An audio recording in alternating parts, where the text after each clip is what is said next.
Ahoj, vítejte zpět na mém kanálu a dnes vám ukážu zase další návod na takovouto pěknou čelenku, kterou si můžete udělat raz, dva. Není to těžké a myslím, že zvládne i začátečník. Tak pojďme na to. Já budu pracovat s touto přízí, která se jmenuje Gold od Jan Art. Já už jsem s ní pracovala, dělala jsem čepici, dám vám když tak video nebo odkaz na to video do popisku tohoto videa a vy si můžete vzít samozřejmě jakoukoliv jinou přízi. Já budu pracovat se 4,5 mm háčkem, potřebujete metr, nůžky a jehlu s velkým okem. A já budu háčkovat dvojitě a vzala jsem si teda konec zevnitř a zvenku. Začínám počátečním očkem a to očko dám na háček. A teď jdem dělat řetízek. Já jdu dělat dospěláckou velikost, dámskou velikost a jdu si udělat celkem 91 řetízkových oček. Ale ideálně, když budete měřit, pokud děláte třeba menší velikost, tak vlastně ta délka řetízku musí odpovídat tomu obvodu, který děláte. Takže pokud já dělám dospěláckou velikost, obvod by měl být kolem 54 cm, tak si udělám délku toho řetízku menší o 4 až 5 cm, protože to bude pružit, jo? Ten vzor pruží, ta čelenka bude pružit, tak o 4 až 5 cm méně. A musí být lichý počet.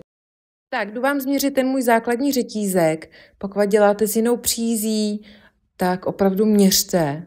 Začátečníci, nedělejte stejný počet těch řetízkových oček, pokud děláte jinou velikost nebo máte jinou přízi. Opravdu měřte. Tak, já mám 50 cm, tak stačí úplně na dámskou velikost a hlavně je lichý počet těch řetízkových oček. Tak a teď pícháte v pátém očku a tam děláte dlouhý sloupek. Takže první dlouhý sloupek jde do pátého očka a teď uděláte jeden dlouhý sloupek do každého řetízkového očka až na konec. Takže naberete přízi, pícháte do očka, naberete, protáhnete, máte 3 očka, projedete 2 a 2. To je dlouhý sloupek. Takže pokračujte v háčkování dlouhých sloupků, jde jeden dlouhý sloupek do každého očka až na konec řady.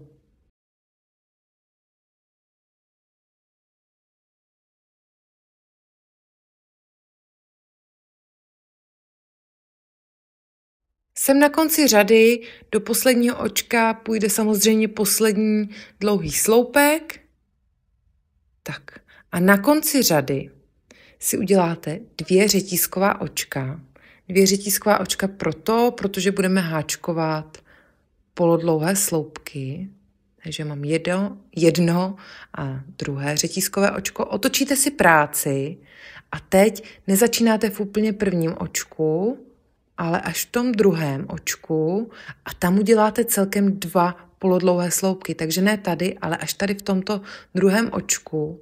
Ne tady, ale tady pícháte a děláte první polodlouhý sloupek a uděláte ještě jeden polodlouhý sloupek do stejného očka.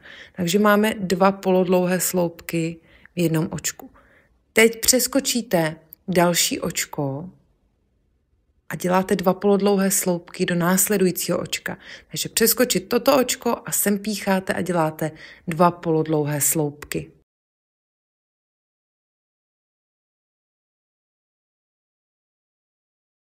Tak dokončuji druhý polodlouhý sloupek a zase přeskočíte očko, takže přeskočíte toto očko a v tomto očku děláte další 2 polodlouhé sloupky. Takto budete pokračovat až na konec řady. Takže vždy 2 polodlouhé sloupky v jednom očku, další očko přeskočíte a zase 2 polodlouhé sloupky.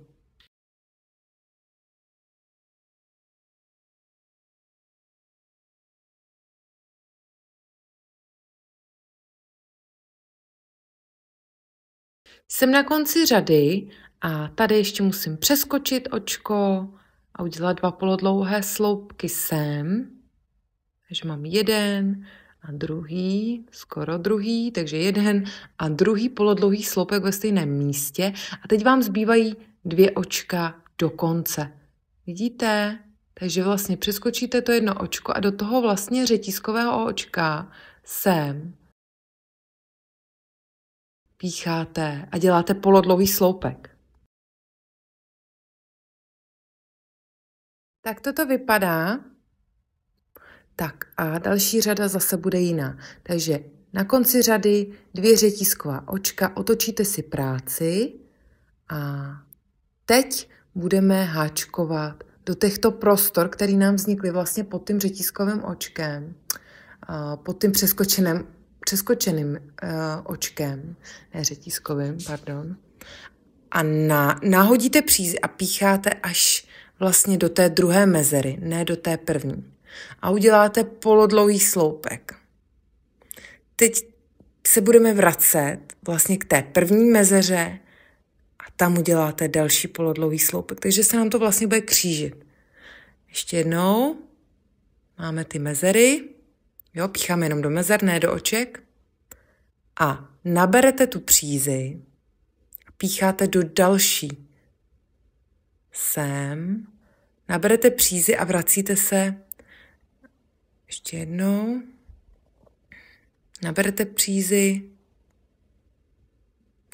Naberete přízi a pícháte sem, uděláte polodlouhý sloupek a teď se vracíte do té předchozí mezery a uděláte polodlouhý sloupek.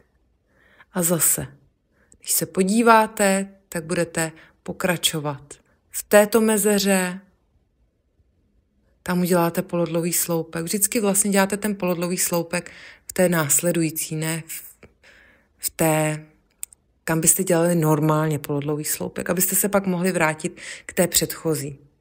Takže vlastně přeskočíte tu jednu mezeru. Takže ještě jednou. Vlastně přeskočíte tu jednu mezeru, pícháte až do další mezery, tam uděláte polodlouhý sloupek a vracíte se potom zpátky do té předchozí mezery sem a tam děláte polodlouhý sloupek. Takže se vám to takhle kříží a vznikne vám hezký vzor. A takhle budete pokračovat až na konec řady.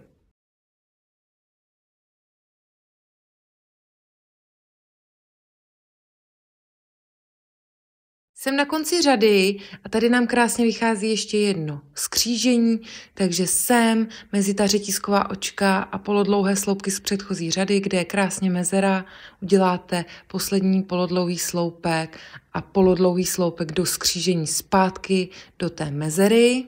Tak máme poslední skřížení a pak si musíte udělat ještě do toho druhého řetízkového očka sem polodlouhý sloupek.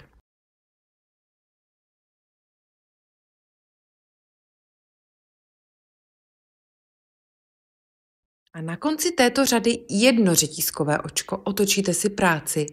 Jedno řetízkové očko, protože jdeme háčkovat krátké sloupky. A začínáte hned v prvním očku a uděláte první krátký sloupek. Když děláme krátké sloupky, tak dělám jedno řetízkové očko na začátku a začínáte vždy v úplně prvním očku. To je takové pravidlo, které byste si měli pamatovat. Tak a pokračujete v háčkování jednoho krátkého sloupku v každém očku až na konec řady.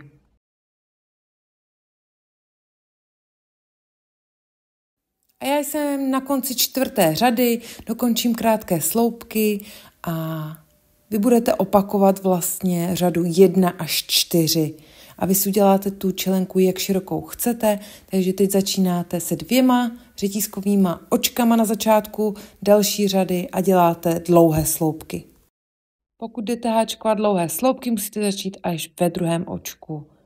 Takže ve druhém očku začínáte a děláte první dlouhý sloupek a uděláte jeden dlouhý sloupek do každého očka až na konec řady.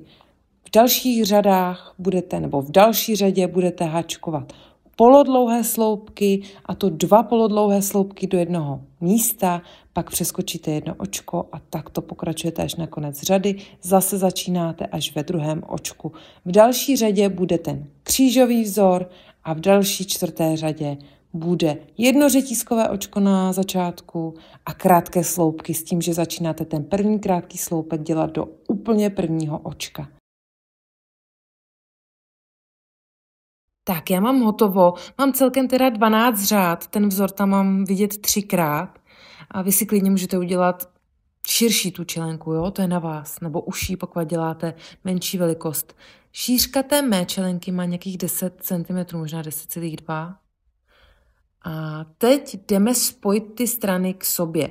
Jo? A budu spojovat ty strany k sobě pomocí pevných ok. Vy můžete klidně i sešít a sešívejte to na rubové straně. Nebo můžete dělat pevná oka, spojit to pomocí háčkování jako já, ale taky na rubové straně. Nechte si ten konec delší, protože ho potom ještě budete potřebovat, pokud to budete dělat jako já, tak ho budete potřebovat komotání toho středu. Jinak vy si klidně můžete tu čelenku spojit, jako vždy spojuju, opravdu mám těch návodů, tutoriálů na mém kanálu spoustu, kdy ty čelenky vlastně spojuju takovým tím hezkým kroucením vepředu. Takže to je na vás. Já to jdu dneska v tomto videu spojit jinak. Takže já si ty strany spojím pomocí pevných ok na té rubové straně.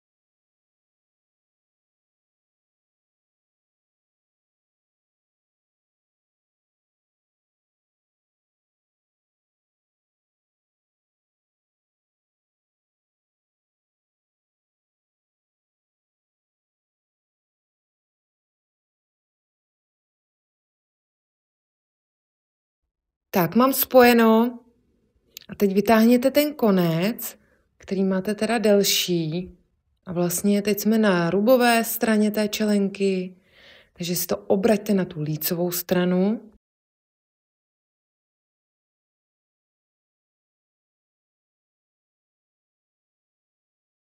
A teď tím koncem omotáme ten střed čelenky. Jo, stačí párkrát, třeba 5krát, 6krát, ale to je na vás.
Tak, mně to stačí a my tam máme ještě ten konec počáteční, takže ho využijeme a můžeme udělat takto uzel a máme hotovo. Pak už jenom ty 2 konce musíte zapošít do té čelenky a opravdu hotovo. Takže já si myslím, že to je jednoduchý a rychlý návod a je moc pěkná ta čelenka. I z jiných přízí bude vypadat skvěle.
A čelenka je hotová, děkuji, že mě sledujete, mějte se krásně a brzy u dalšího videa, ahoj.